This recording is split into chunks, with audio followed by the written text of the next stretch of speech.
Part 33.1 Surah Al-Ahzab, the Confederates Assalamu alaikum. Welcome back to Sufi Essence with Hammad Syed Khanzaliman. Quran Surah Al-Ahzab, the Confederates, Chapter 33, verses 1 to 5. We commence today a magnificent, profound, and deeply essential journey into the heart of the 33rd Surah of the glorious Quran. A powerful and decisive chapter titled Al-Ahzab, or the Confederates. This surah stands as a monumental and enduring testament to the faith, fortitude, and legislative development of the early Muslim community in Medina. Unlike the preceding Makkah surahs, which primarily focused on the foundational pillars of belief, the oneness of Allah, the reality of the hereafter, and the truth of the revelation, this surah immediately plunges us into the complex, volatile, and highly dynamic crucible of early Islamic statecraft and social legislation. Revealed around the time of the pivotal Battle of the Trench in the 5th year after the Hijrah, the surah's very name, the Confederates, evokes a moment of existential crisis, a massive military and psychological siege by a formidable coalition of hostile tribes, a true external test of their survival. However, the enduring spiritual genius of Surah Al-Ahzab is that it uses this immediate, external life-or-death crisis to drive an equally profound internal and social purification. It is a chapter that simultaneously directs the Prophet, peace be upon him, on the highest matters of state, defines the etiquette of social interaction, establishes crucial family laws, and fundamentally reshapes the Arab social fabric by dismantling centuries-old customs of ignorance, Jahiliyyah.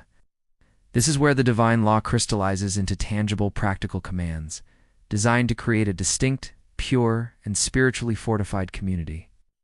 Our initial 5 verses lay the philosophical and strategic foundation for this entire transformative process, commencing with a majestic absolute command to the Prophet, peace be upon him, that serves as the blueprint for his entire spiritual and temporal mission. The supreme command, piety and trust, Khanzaliman Quran Surah Al-Ahzab, the Confederates, Chapter 33, verse 1. O Prophet, fear Allah, and do not obey the disbelievers and the hypocrites. Verily Allah is all-knowing wise. The surah begins, not with an address to the general body of believers, but with a direct, personal, and commanding address to the Prophet Muhammad, peace be upon him. O Prophet, this immediate, intimate directive sets the authoritative tone for the entire chapter. The first highest command is, fear Allah ittaqillah. This injunction to possess piety or fear of Allah is not a suggestion, but a foundational cornerstone. It signifies the consciousness, mindfulness, and active awareness of the Creator in every word and deed, establishing the divine standard as the sole guiding principle, above all human counsel or political expediency. The highest leader of the community is thus anchored, not in worldly strategy, but in absolute spiritual surrender. Immediately following this foundation of personal piety comes the vital, strategic command, and do not obey the disbelievers and the hypocrites. This instruction reveals the volatile, dangerous, political, and social landscape of early Medina.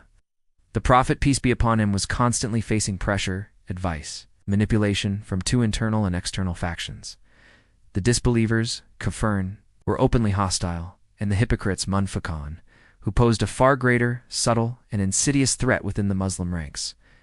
These hypocrites, those who outwardly professed faith while secretly harboring enmity, were often influential figures who sought to sway the Prophet's decisions toward weakness, compromise, or error, particularly during times of military and economic strain. This divine warning serves as an absolute firewall, protecting the integrity of the revelation and the community's direction from any corrupting influence. The verse closes with the ultimate assurance of divine support. Verily, Allah is all-knowing wise. His knowledge al-jam encompasses every secret counsel and hidden motive of the enemies. And his wisdom, Hakim, ensures that the commanded path, despite its appearance of difficulty, is the only one leading to ultimate victory and truth. Khanzaliman Quran, Surah Al-Ahzab, the Confederates, Chapter 33, verse 2. And follow what is revealed to you from your Lord. Verily, Allah is all aware of what you do. Building upon the initial command for personal piety and political vigilance. This verse directs the Prophet, peace be upon him, and, by extension, all who follow him to the exclusive source of guidance. Follow what is revealed to you from your Lord. This establishes the core methodology of the Islamic State and the individual believer, the revelation.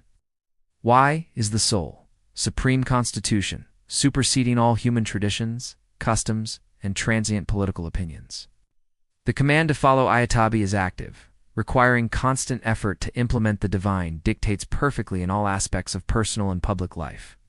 This emphasis on adherence to the revealed word is directly linked back to the human element of accountability. Verily, Allah is all aware of what you do. The term all-aware Kabir is intensely powerful here. It means not just knowing, but possessing intimate, total, and comprehensive knowledge of the deepest intentions, the most subtle movements, and the exact consequence of every action. This serves as a constant, subtle reminder to the Prophet, peace be upon him, that his implementation of the revelation, even in the most minute details of his domestic and state affairs, which will be heavily legislated later in this surahs, under the perfect, intimate, and continuous observation of Allah, ArRahman and ArRaheem. This deep awareness is the driving force that propels the community toward the highest ethical standards. Kanzul Quran, Surah Al-Ahzab, the Confederates. Chapter 33, verse 3. And rely upon Allah, and Allah is sufficient as a trustee of affairs. The first three verses function as a majestic trilogy of command, moving from the internal spiritual state to the external application of law, and finally, resting in the perfect state of reliance and trust. The ultimate spiritual directive is, and rely upon Allah wa Tawakkul, al-Belal, after being told to fear Allah, to avoid the pitfalls of men, and to follow the revelation. The Prophet, peace be upon him, is commanded to place his absolute, total, and complete reliance tawakkul upon the Creator. This command provides the spiritual engine for the strenuous demands placed upon him. It is a psychological release from the crushing burden of responsibility, especially in the face of the massive Confederacy preparing to besiege Medina. The reliance on worldly power, human strategy, or political negotiation is sublimated by the total trust in the Almighty. The verse concludes with the ultimate declaration of sufficiency. And Allah is sufficient as a trustee of affairs, Wakaba Bilowi Wakalbi. The title Trustee of Affairs Wakil means the one who manages, protects, and perfectly handles all matters entrusted to him. By placing his trust in Allah, the Prophet, peace be upon him, transfers the ultimate burden and risk from his human shoulders to the infinite capacity of the divine, establishing that true, lasting success for the community will come not from numbers or strategy alone, but from the spiritual alignment achieved through absolute reliance on the sovereign disposer of all affairs. Dismantling the foundations of ignorance. Kanzul Quran, Surah Al-Ahzab, the Confederates. Chapter 33, verse 4. Allah has not made for any man two hearts in his interior, nor has he made your wives, whom you declare unlawful by Zihar, as your real mothers, nor has he made your adopted sons as your real sons. This is but a saying of your mouths. But Allah declares the truth, and he guides to the path. This profoundly rich verse initiates the chapter's legislative task by systematically addressing and dismantling three major customs of the pre-Islamic era that were spiritually and socially debilitating to the nascent Muslim community. The verse serves as a powerful, absolute declaration of spiritual and legal reality over mere custom and linguistic assertion. The overarching theme is that words and intentions have consequences, but they cannot alter the fixed, immutable, physical, and spiritual realities established by the Creator. The reality of the heart.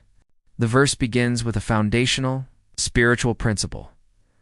Allah has not made for any man two hearts in his interior. This is not merely a statement of biological fact.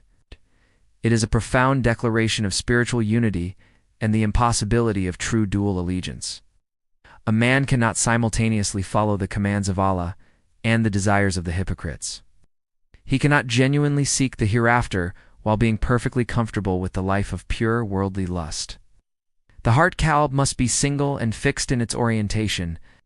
This statement reinforces the command in verse 1 to not obey the disbelievers and the hypocrites. It is a spiritual impossibility to truly serve two masters, to possess two contradictory faiths, or to follow two opposing paths of law and custom. The community is called to a state of monolithic, unambiguous sincerity, the abolition of Zihar. The verse then moves to address a cruel and unjust pre-Islamic custom known as Zihar. Nor has he made your wives, whom you declare unlawful by Zihar, as your real mothers. Zihar was an act where a husband would declare to his wife, "You are to me as the back of my mother."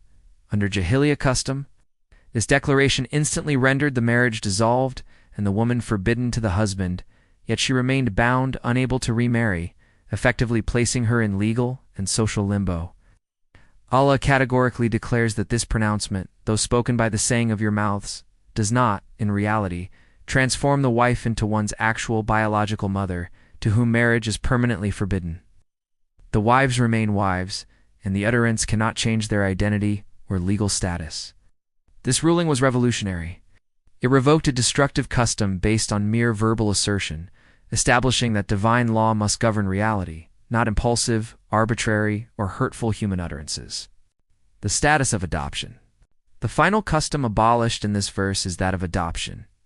Nor has he made your adopted sons as your real sons. In pre-Islamic Arabia, an adopted son da was treated exactly as a biological son ibn he inherited. He could not marry the ex-wife of the adoptive father, and he was attributed to the adoptive father's lineage. This created significant confusion regarding lineage, inheritance, and marriage laws, which are all cornerstones of the Islamic legal framework. The most significant historical context here, which this surah directly addresses later, verse 37, involves Zayd ibn Haritha, the beloved adopted son of the Prophet, peace be upon him. By declaring that adopted sons are not real sons, Allah establishes the absolute primacy of biological lineage and clarifies the legal and social boundaries necessary for a pure society. The conclusion of the verse summarily dismisses these old customs as mere saying of your mouths kavlukum bio fukum, empty assertions with no reality in the divine order. Stark contrast, it asserts, but Allah declares the truth, and He guides to the path. This statement is the legislative principle. Allah establishes the definitive, mutable truth al-Kak, and only adherence to this truth can provide correct guidance as sable for human society, saving it from the distortions of human custom and vanity, re-establishing lineage and forgiveness. Kanzeliman, Quran, Surah Al-Ahzab, the Confederates, chapter 33, verse 5. Call them by the names of their fathers. That is more just in the sight of Allah. But if you do not know their fathers, then they are your brothers in the religion and your friends. And there is no blame on you concerning what you may have done mistakenly, but what your hearts intended. And Allah is oft forgiving, most merciful. This verse provides the direct, practical, and compassionate command immediately following the abolition of the custom of treating adopted sons as real sons. It offers a structured way to implement the new law, blending legal clarity with social kindness. The immediate command is clear. Call them by the names of their fathers. This is the mandatory legal correction. The adopted must now be referred to by their true biological lineage, regardless of past custom. The reason given is simple and profound. That is more just in the sight of Allahua exaku inda all. Justice kist requires that reality be respected, and that names and lineages reflect the truth, safeguarding inheritance and legal boundaries. However, the divine law, with the characteristic compassion of ArRahman and ArRaheem, immediately provides a contingency for kindness. But if you do not know their fathers, then they are your brothers in the religion and your friends, or the biological fathers unknown, as was the case with many who were slaves or captives. Like Zayd ibn Haritha, before the Prophet Muhammad, peace be upon him, freed and adopted him, they are not to be abandoned or left without connection. Instead, they are given the highest status of spiritual brotherhood, equinukum, FDDN, and friendship patronage, Malkekum. This brilliantly shifts their identity from a false, worldly one to a genuine spiritual one, affirming their place as valued members of the Muslim community, even if their lineage is obscure. The verse then concludes with a crucial statement on accountability and human error. And there is no blame on you concerning what you may have done mistakenly, but what your hearts intended. This is a universal principle of Islamic jurisprudence. Inadvertent errors, akatum, such as using the old customary names out of habit, are forgiven. The true measure of accountability lies in the intention or willful choice of the heart, mata amadat kolbukam. This offers immense comfort to the community, which was undergoing a rapid, fundamental social transformation. The divine law judges the will to obey, not the unavoidable stumbles of habit. The concluding assurance is a soothing affirmation of the divine attributes, and Allah is oft forgiving. most merciful, Ghaffar Rahim, promising pardon for the past errors of Jahiliyyah and the minor slips in their transition to the new, purer order. These 5 verses thus transition the community from political strategy to the crucial social and legal purity that defines their collective identity. The Hadith on Lineage and Truth, verse 5, establishes the importance of truth in lineage, deeming it more just in the sight of Allah. This principle is consistently reinforced by the teachings of the Prophet, peace be upon him, who warned strongly against practices that confuse or distort lineage.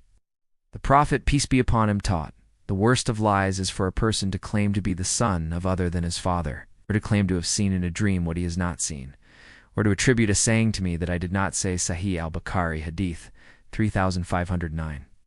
This hadith powerfully underscores the gravity of violating the truth of lineage, placing it among the most serious types of falsehoods, alongside fabricating dreams and inventing sayings of the Prophet, peace be upon him. In the context of Surah Al-Ahzab, this means the custom of adoption, which led to the adopted being falsely attributed to the adoptive father, was an act built on a form of societal lie. Allah's command in verse 5 is therefore not merely a technical legal adjustment, but a moral and spiritual imperative to rectify a fundamental truth, protecting the sacred institution of the family and lineage, which is the backbone of the community's integrity. The instruction to use the true father's name, or, if unknown, to extend spiritual brotherhood, is the mechanism for correcting this great falsehood with perfect justice and mercy. Let us now supplicate, drawing from the profound lessons of these verses, asking Allah to grant us a deeper understanding and to guide our every step. O Allah, ArRahman and ArRaheem, anchor our hearts with the consciousness of your greatness, just as you commanded your Prophet, peace be upon him, so that we may never yield to the treacherous counsel of the disbelievers or the subtle deceptions of the hypocrites. Grant us the unwavering conviction to follow your revelation as the only source of light and truth, and imbue our souls with perfect tawakkul, knowing you are sufficient as the trustee of all our affairs. Purify our intentions from all forms of spiritual duplicity, and allow our words to always align with your immutable reality, protecting us from the falsehoods of custom and covering our unintentional errors with the vastness of your oft forgiving, most merciful grace. May Allah illuminate your heart and mind with the light of this divine ill. May He make your channel a beacon of guidance for all who seek spiritual clarity and truth. May your efforts be a source of immense reward, and may you be granted the highest stations of paradise. May the peace and blessings of Allah always be upon you and your loved ones. May He grant you unwavering steadfastness on the path of truth. And may your work be a testament to His magnificent names, ArRahman and ArRaheem. Amin.